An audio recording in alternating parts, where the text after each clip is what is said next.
Hello friends, मेरा नाम दर्शन प्रकाश चंद दुगड़। मैंने यूपीएससी की सिविल सर्विसेज परीक्षा में 138वीं रैंक हासिल की है। मैं यवतमाल डिस्ट्रिक्ट के आर्नी तहसील से बिलोंग करता हूँ। मैंने अपनी प्राथमिक शिक्षा वहीं से कंप्लीट की। उसके पश्चात मैंने 2016 में बीटेक सिविल इंजीनियरिंग किया है शासकीय अभियांत्रिकी महाविद्यालय अमरावती से। और इंजीनियरिंग करने के बाद मैंने 2 वर्ष जॉब किया है शाहपुर जी पालून जी कंपनी प्राइवेट लिमिटेड में। और 2018 से मैंने सिविल सर्विसेज की तैयारी शुरू की है। सिविल सर्विसेज की जर्नी मेरी जो जर्नी है ये काफ़ी यूनिक रही है, क्योंकि मैंने सोचा तो 2015 में ही था कि सिविल सर्विसेज की तैयारी करूं, लेकिन कुछ कारणवश मैं तैयारी शुरू नहीं कर पाया और मुझे नौकरी लेनी पड़ी।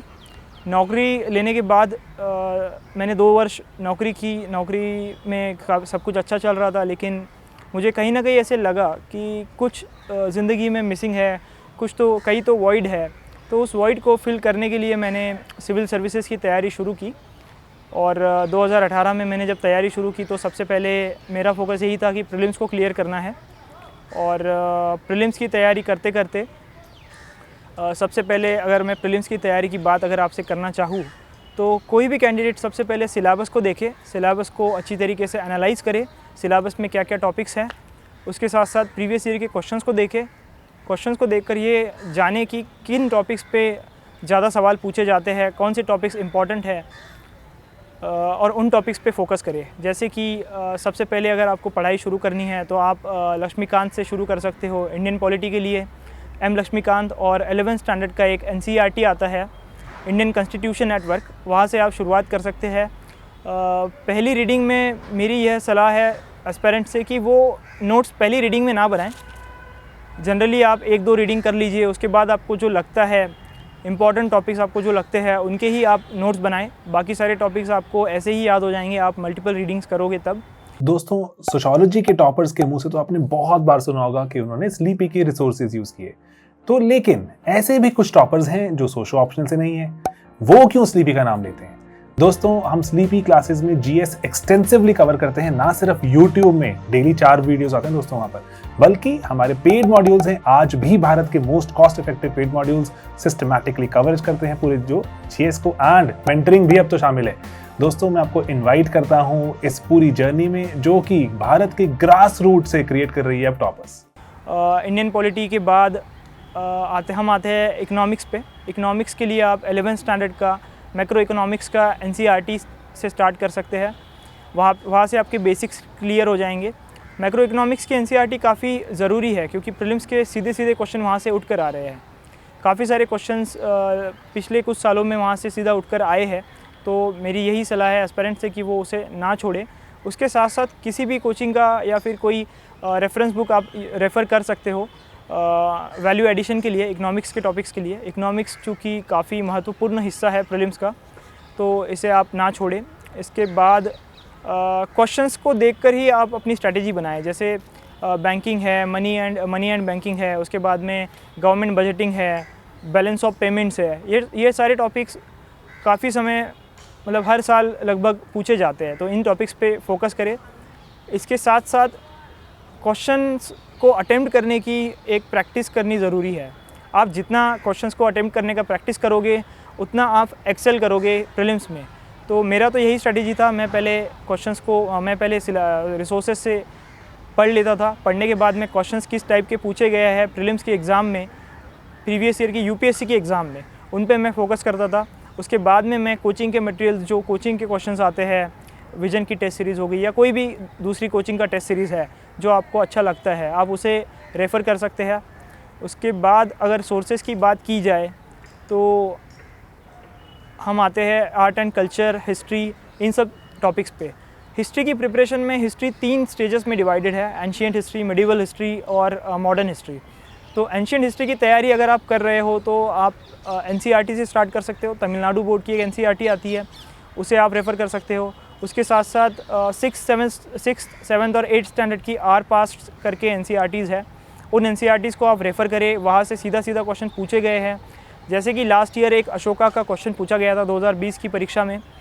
वो क्वेश्चन एक पैराग्राफ में दिया हुआ था। एक पैराग्राफ में वो पूरा क्वेश्चन वर्बैटिम वैसा की वैसा वहाँ से उठाकर पूछा गया है। ऐसे काफ़ी सारे सवाल आपको 6th 7th और 8th की एनसीईआरटीज़ में मिल जाएंगे। 6th की एनसीईआरटी एंशिएंट के लिए है, 7th की एनसीईआरटी मिडिवल के लिए और 8th की एनसीईआरटी मॉडर्न इंडिया के लिए है। उसके साथ साथ मिडिवल के लिए आप थीम्स 2 और एंशिएंट के लिए थीम्स 1 की एनसीईआरटी भी रेफ़र कर सकते हैं। थीम्स की एनसीईआरटी काफ़ी महत्वपूर्ण हो चुकी है क्योंकि सिलेबस चेंज होने के बाद उनमें से भी काफ़ी सारे सवाल प्रीलिम्स और मेंस में पूछे गए हैं। जैसे लास्ट ईयर का पर्शियन लिटरेचर का सवाल हो या फिर फिलोसॉफी और ट्रेडिशन ने मोन्यूमेंट्स को कैसे शेप किया है वो सवाल हो। इन सारे सवालों को आप अगर इन एनसीईआरटीज़ को आपने पढ़ा है तो आप अच्छी तरीके से अटेम्प्ट कर पाते हैं और एक अच्छा नंबर लेकर आ पाते हैं एग्ज़ाम में। इसके साथ साथ एनसीईआरटीज़ के साथ साथ मॉडर्न इंडिया के लिए brief history of modern India Rajiv Ahir ji का स्पेक्ट्रम नाम का एक स्पेक्ट्रम पब्लिकेशन का एक किताब आता है, आप उसको रेफ़र कर सकते हैं। उसमें जो टेबल्स दिए गए हैं वो काफ़ी इंपॉर्टेंट है। टेबल्स में आपको ऑर्गेनाइजेशंस मिल जाएगी, कांग्रेस के सेशंस मिल जाएंगे, जो सोशल रिफॉर्मर्स है पुराने उनकी ऑर्गेनाइजेशंस, उन्होंने क्या क्या काम किया, क्या अच्छा काम किया, तो ये सारे सवाल आपको वहाँ से आप अटेम्प्ट कर सकते हो। इस बुक को आप जल्दी से जल्दी कवर कीजिए पढ़कर, और उसके बाद इसके शॉर्ट नोट्स अगर आप बना पाते हो तो काफ़ी अच्छा होगा, क्योंकि एग्ज़ाम के 15 दिन पहले आप पूरी बुक रिवाइज़ नहीं कर सकते, क्योंकि 500-600 पेजेस का बुक है। इतना बड़ा बुक पढ़ना पॉसिबल नहीं हो पाता। तो आप उन्हीं चीज़ों का शॉर्ट नोट बनाइए जो चीज़ें आप लास्ट मोमेंट पे पढ़ ना सको, जैसे कि मॉडर्न हिस्ट्री हो गया, एंशिएंट हिस्ट्री हो गया, मिडिवल हिस्ट्री। इनके शॉर्ट नोट्स टर्म्स के आप एक कंपाइलेशन बना सकते हो। जैसे लास्ट ईयर बनियान पूछा गया था, मिरासीदार पूछा गया था, बनिया पूछा गया था, मिरासीदार पूछा गया था। तो ये सारे सवाल आप वहाँ से अटेम्प्ट कर पाओगे आसानी से। और प्रीवियस ईयर का अगर ट्रेंड देखा जाए तो मिडिवल हिस्ट्री काफ़ी मतलब एस्पायरेंट्स मुझसे पूछते हैं कि मिडिवल हिस्ट्री को कैसे कवर करें, मिडिवल हिस्ट्री में इतना सब कुछ दिया है, कौन से टॉपिक्स इंपॉर्टेंट हैं। तो मेरे ओपिनियन में मिडिवल हिस्ट्री में दिल्ली सल्तनत, उसके बाद में मुग़ल एरा, और उसके बाद में कुछ टॉपिक्स हैं जो कि आर्ट एंड आर्किटेक्चर वाले हैं, Indo Islamic architecture, Indo Saracenic architecture, Gothic architecture, ये सारी चीज़ें आप रेफ़र कर सकते हो। इन चीज़ों पे ज़्यादा फोकस कीजिए क्योंकि सवाल सीधा सीधा यहाँ से उठकर आ रहे हैं। विजयनगर और बहमनी एम्पायर, ये दोनों चीज़ें भी काफ़ी इंपॉर्टेंट है। विजयनगर पे हर साल क्वेश्चन पूछा जाता है, जैसे 2021 की प्रीलिम्स परीक्षा में विजयनगर के ऊपर काफ़ी सारे सवाल पूछे गए, और अगर किसी ने थीम्स की एनसीईआरटी पढ़ी हुई होती तो उसने वो सारे सवाल सही किए होते। इसके साथ साथ एंशिएंट हिस्ट्री और मिडिवल हिस्ट्री के लिए और कोई रिसोर्स पढ़ने की आवश्यकता मुझे नहीं लगती है। आप जो कोचिंग के टेस्ट्स अटेम्प्ट करते हो वहाँ से आप वैल्यू एडिशन कर सकते हो अपने रिसोर्सेज पर, और टाइमलाइन पे एक फ़ोकस होना चाहिए। टाइमलाइन अगर आपकी क्लियर हो तो काफ़ी सारे सवाल आप टाइमलाइन से भी आसानी से अटेम्प्ट कर सकते हो। जैसे कि एंशिएंट हिस्ट्री है तो एंशिएंट हिस्ट्री में अशोका का era, Gupta era, Harsha era और महाजनपद, इनकी ब्रीफ आइडिया आपको है तो आप एंशिएंट के आने वाले सवाल काफ़ी अच्छी तरीके से अटेम्प्ट कर पाओगे और वहाँ पे आप गलती नहीं करोगे। इसके साथ साथ आर्ट एंड कल्चर की अगर बात की जाए तो आर्ट एंड कल्चर के लिए फ़ाइन आर्ट्स का एक एनसीईआरटी आता है 11th स्टैंडर्ड का, उसको आप रेफ़र कर सकते हो। उसके साथ साथ मैंने नितिन सिंघानिया के लिए नितिन सिंघानिया से कुछ टॉपिक सिलेक्टिवली रीड किए थे, जैसे कि पेंटिंग्स हो गई, डांस फॉर्म्स हो गए, folk lores, folk arts, folk dances, folk music, embroidery, फिर फेस्टिवल्स, और उसके साथ साथ भक्ति और सूफ़ी मूवमेंट्स। उसके बारे में भक्ति और सूफ़ी मूवमेंट्स के बारे में नितिन सिंघानिया में काफ़ी अच्छे से जानकारी दी गई है, जिससे आप एग्ज़ाम में अटेम्प्ट कर पाओगे क्वेश्चंस को। इसी के साथ साथ हम आते हैं अभी नेक्स्ट सेक्शन पे, जो कि है एनवायरनमेंट। एक रीज़न ये भी है कि फॉरेस्ट सर्विसेज और इंडियन सिविल सर्विसेज दोनों की परीक्षा एक साथ में ली जाती है, तो एनवायरनमेंट जो सेक्शन है ये काफ़ी महत्वपूर्ण हो जाता है। एनवायरनमेंट से काफ़ी सारे क्वेश्चन पूछे जाते हैं, अराउंड 18 to 20 क्वेश्चन आपको एनवायरनमेंट से मिलेंगे, स्टैटिक और करंट अफेयर्स मिलाकर। तो स्टैटिक की बात की जाए तो अगर आप स्टार्ट कर रहे हो प्रिपरेशन, तो आप 12th स्टैंडर्ड का एक एनसीईआरटी आता है, उसके लास्ट के 4 चैप्टर्स 13, 14, 15, 16 से स्टार्ट कर सकते हो। वहाँ से आप अपने बेसिक्स क्लियर कर सकते हो, और बेसिक्स को क्लियर करने के बाद आप शंकर IAS की बुक हो या फिर कि कोई भी बुक आपको अच्छा लगता है, जहाँ पे आपको लगता है कि अच्छे से रिसोर्सेज दिए गए हैं, काफ़ी ल्यूसिड वे में दिया गया है, ऐसी कोई भी बुक आप रेफ़र कर सकते हो। और एनवायरनमेंट पे अगर फोकस करना है तो इंटरनेशनल कन्वेंशंस जो है उन पे आप ज़्यादा जोर दीजिएगा, उन पे क्वेश्चंस पूछे जाते हैं। उसके साथ साथ इंडियन एक्ट्स हो गए, जैसे इंडियन फॉरेस्ट एक्ट है 1927 का, वाइल्ड लाइफ प्रोटेक्शन एक्ट है, फॉरेस्ट कंजर्वेशन एक्ट है, फॉरेस्ट पॉलिसी है 1988 की। DKT UPSC CSC। अगर आप केवल सिविल सर्विस परीक्षा के प्रीलिम्स, मेंस और इंटरव्यू के वीडियो देखना चाहते हैं तो सब्सक्राइब करें DKT UPSC CSC चैनल। यहाँ आपको टॉपर्स के वीडियो रैंक के हिसाब से अरेंज मिलेंगे। चैनल के लिंक के लिए डिस्क्रिप्शन बॉक्स में जाएं। पेसा एक्ट है 1996 का, फॉरेस्ट राइट्स एक्ट है 2006 का। ये सारे एक्ट्स इम्पॉर्टेंट रहे हैं। इनमें से क्वेश्चंस काफ़ी पूछे गए हैं पिछले गत कुछ वर्षों में। तो आप इन सवालों को इन एक्ट्स के द्वारा अच्छे से कर पाओगे। इसी के साथ साथ इन्वायरमेंट में करंट अफेयर्स में जो भी चीज़ें हो रही है वो चीज़ें इंपॉर्टेंट हो जाती है। करंट अफेयर्स की बात करें तो करंट अफेयर्स आप न्यूज़पेपर से कवर कर सकते हो। इंडियन एक्सप्रेस, हिंदू या कोई भी न्यूज़पेपर आपको जो अच्छा लगता है उसको आप रेफ़र कर सकते हो। उसके साथ साथ आप कोई भी मैगज़ीन रेफ़र कर सकते हो, किसी भी कोचिंग का, या फिर आप खुद भी नोट्स बना रहे हो जो वो नोट्स भी आप रेफ़र कर सकते हो करंट अफेयर्स के लिए। और पिछले कुछ सालों में प्रीलिम्स की एग्ज़ाम में यह ट्रेंड रहा है कि करंट अफेयर्स उतना इम्पोर्टेंट हिस्सा नहीं रहा है, क्योंकि करंट अफेयर्स एक तो पुराना करंट अफेयर्स पूछा जा रहा है, या फिर ऐसा करंट अफेयर्स आ रहा है कि जो मैगज़ीन्स में कवर नहीं हो पा रहा है, जो सिर्फ न्यूज़पेपर से आप कवर कर सकते हो। तो करंट अफेयर्स पे मेरा ज़ोर जो था, मैंने मैगज़ीन कवर की और न्यूज़पेपर पढ़े, लेकिन मेरा इतना ज़ोर करंट अफेयर्स पे नहीं था। प्रीलिम्स के लिए तो भी एटलीस्ट, मेंस के लिए मैंने काफ़ी अच्छी तैयारी की थी करंट अफेयर्स के लिए, और जो सवाल सीधे उठ कर आए थे वो मैं काफ़ी अच्छी तरीके से अटैम्प्ट कर पाया था वहाँ पर। लेकिन प्रीलिम्स के लिए जब आप देखोगे तो आप स्टैटिक सब्जेक्ट्स पे अपनी कमांड कीजिए, जैसे पॉलिटी, इकोनॉमी, हिस्ट्री और एनवायरनमेंट। इन सब्जेक्ट्स पे आपकी एक कमांड आ जाएगी तो आप को प्रीलिम्स क्लियर करने से कोई नहीं रोक पाएगा। और करंट अफेयर्स साथ साथ में आप तैयारी कीजिए। टॉपिक्स को फ़िल्टर करना ज़रूरी है। यूपीएससी की तैयारी में ये कहा जाता है कि आपको काफ़ी सारी चीज़ें पढ़नी होती है। Everything under sun can be asked in exam. So ऐसा नहीं है। मतलब आप अगर सिलेबस को देखकर इम्पॉर्टेंट टॉपिक्स को फाइंड आउट कर पा रहे हो, कंटेंट को अगर आप फ़िल्टर कर पा रहे हो, तो आप सही डायरेक्शन में जा रहे हो। जैसे मैं और मेरा एक मित्र था पुष्कर और अभी जैन, तो हम तीनों ने एक ग्रुप बनाया। हम लोग तीनों ग्रुप में पढ़ रहे थे, तो हम लोगों ने कंटेंट को फ़िल्टर करना सीखा, और कंटेंट को फ़िल्टर करके हम लोगों ने फिर रीडिंग की। तो हमने इम्पॉर्टेंट टॉपिक्स काफ़ी समय पढ़े, उन्हें मल्टीपल टाइम रिवाइज़ किया, और रिवाइज़ करके हम लोग उन क्वेश्चंस को सही कर पाए। तो यही स्ट्रैटेजी मेरी रही है कि आप कंटेंट को फ़िल्टर कीजिए, इंपॉर्टेंट कंटेंट को फाइंड आउट कीजिए, उसी पे फोकस कीजिए rather than reading everything. Fringe चीज़ें हम लोग पढ़ने में लग जाते हैं और फिर बोलते हैं कि यूपीएससी का तैयारी काफ़ी लेंदी है, काफ़ी सारी चीज़ें पढ़नी होती है। तो ये एस्पायरेंट्स पे डिपेंड करता है कि उन्हें कितना पढ़ना है, क्या पढ़ना है, कौन से रिसोर्सेज पढ़ने हैं। लेकिन मेरी यही सलाह रहेगी कि आप अपने रिसोर्सेज को लिमिटेड रखें, उन्हीं को बार बार पढ़ें, और उसके साथ साथ करंट अफेयर्स की जब तैयारी करें तो उसे फ़िल्टर्ड वे में तैयारी करें। और प्रीलिम्स के लिए स्पेसिफ़िक जो तैयारी है उसमें आप सब्जेक्ट्स को पढ़ें, सेक्शनल टेस्ट्स दें, सेक्शनल टेस्ट देने के बाद फुल लेंथ टेस्ट्स अटेम्प्ट करें। टेस्ट्स आपको मैक्सिमम देने हैं। मैक्सिमम टेस्ट जब आप दोगे तो एक आप में अलग ही एक आत्मविश्वास आपके अंदर निर्माण होगा, और इस आत्मविश्वास से आप डी डे को भी आसानी से क्लियर कर लोगे। डी डे के दिन एग्ज़ाम आसानी से क्लियर कर लोगे। तो वही है, पढ़ो, रिवाइज़ करो और मल्टीपल टेस्ट्स को अटेम्प्ट करो। प्रीलिम्स का तो यही मंत्रा रहा है। आजकल देखा जाए तो पिछले 2 वर्षों में प्रीलिम्स काफ़ी डाइसी हो चुका है। तो अगर आप एक्यूरेसी के ऊपर फोकस करने वाले कैंडिडेट हो तो आप कम क्वेश्चंस अटेम्प्ट करके भी प्रीलिम्स क्लियर कर सकते हो। या आपको फाइंड आउट करना है कि आपकी एक्यूरेसी अच्छी है, या आप रिस्क लेकर 2 ऑप्शंस को एलिमिनेट करके अच्छी तरीके से अच्छे नंबर ला पा रहे हो, या फिर आप एक्यूरेसी वाले कैंडिडेट हो।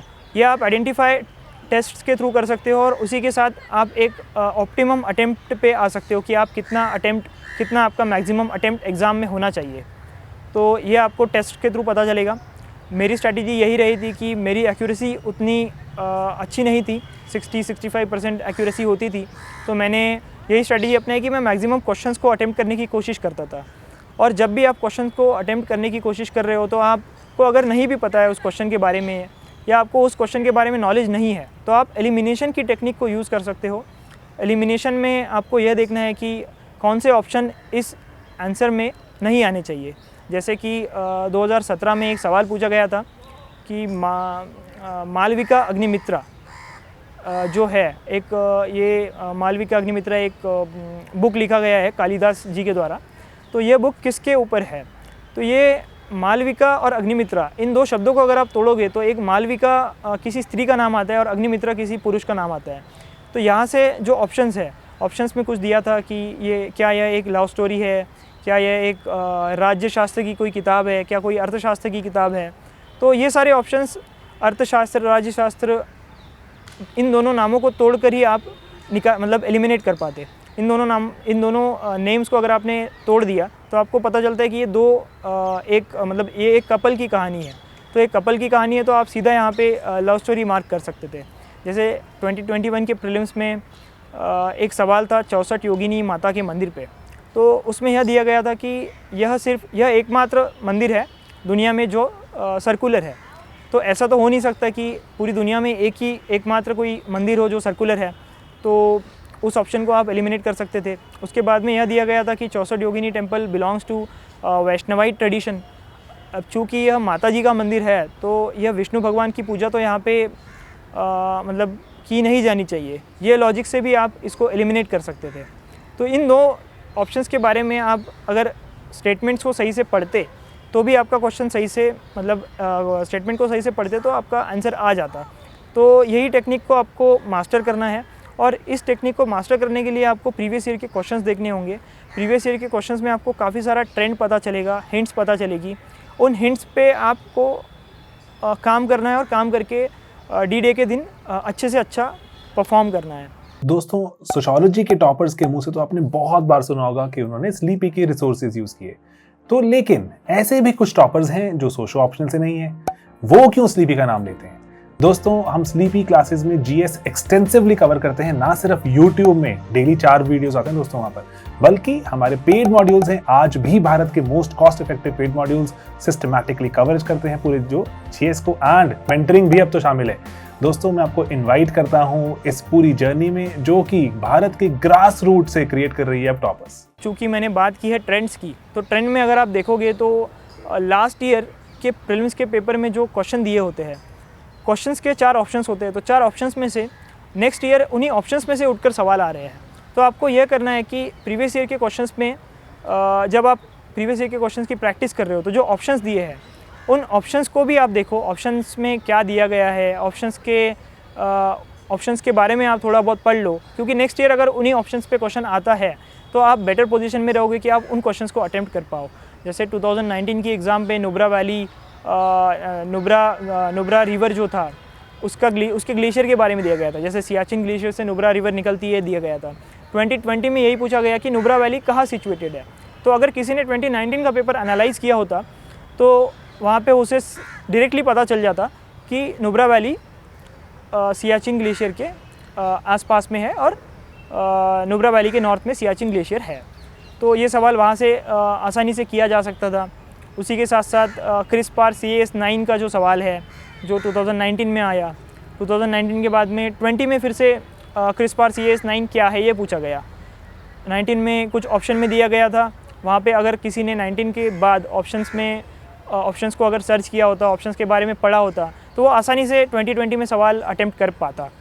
इसी के साथ साथ काफ़ी सारे क्वेश्चंस रिपीट भी हो रहे हैं। जैसे 2019 का एक क्वेश्चन 2021 में सीधा वैसे ही पूछा गया। तो काफ़ी सारी आपको हेल्प वहाँ पे भी होगी। तो लास्ट में मैं यही एस्पिरेंट से कहना चाहूँगा कि आप सब्जेक्ट्स को पढ़ें, कॉन्सेप्ट्स को क्लियर करें, रिसोर्सेज को लिमिटेड रखें, उन्हीं रिसोर्सेज को बार बार पढ़ें। पढ़ने के बाद सेक्शनल टेस्ट दे, सेक्शनल टेस्ट के बाद फुल लेंथ टेस्ट दे, मैक्सिमम प्रैक्टिस करें टेस्ट्स की। उसके साथ साथ प्रीवियस ईयर के क्वेश्चंस को अच्छे से करें। प्रीवियस ईयर के क्वेश्चंस में जो ऑप्शंस दिए गए हैं उन्हें एनालाइज़ करें। उन्हें एनालाइज़ करके उनसे क्या ट्रेंड आपको दिख रहा है वो एक फाइंड आउट करें। उसको फाइंड आउट करके आप अच्छी परफॉर्मेंस एग्ज़ाम में कर पाओगे। इसी के साथ साथ मैं मतलब प्रीलिम्स की मेरी स्ट्रैटेजी यहाँ पे ख़त्म करता हूँ। धन्यवाद।